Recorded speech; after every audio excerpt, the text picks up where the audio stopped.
एक बार वो धृतराष्ट्र ने भगवान को कहा था कि दुनिया मेरी बात मानती है लेकिन ये दुर्योधन नहीं मानता। भगवान ने कहा ये बेटा नहीं है, ये तुम्हारे कुकर्म, तुम्हारे गलत काम ही तुम्हारी औलाद के रूप में पैदा हुए।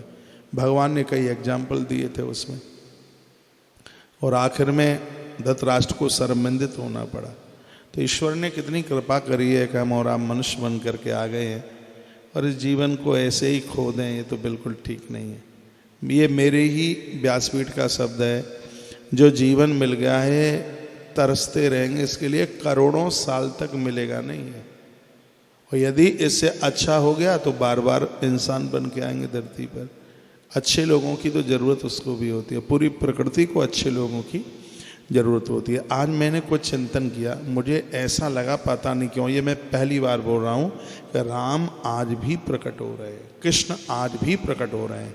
क्यों प्रकट हो रहे हैं? कि उनके बिना ये धरती चल नहीं सकती।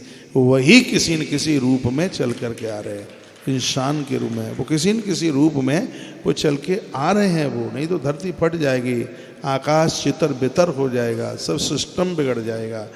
वो हर युग में आता है, हर वो समय आता है, और मुझे तो ऐसा लगता है कि वो एक क्षण के लिए भी इस लोक को शून्य सूना नहीं छोड़ता।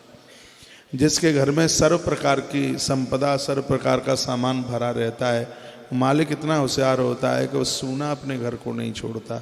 उसी प्रकार से सृष्टि को भी मेरा परमात्मा एक क्षण के लिए भी सूना नहीं छोड़ता। ये अच्छे अच्छे इंसान आए हैं धरती पर, कौन है? ये वही तो अपने कई रूप में चल के आया, डेवलपमेंट कर रहा है इस दुनिया का। अच्छे लोग हैं, वो भगवान का ही रूप है।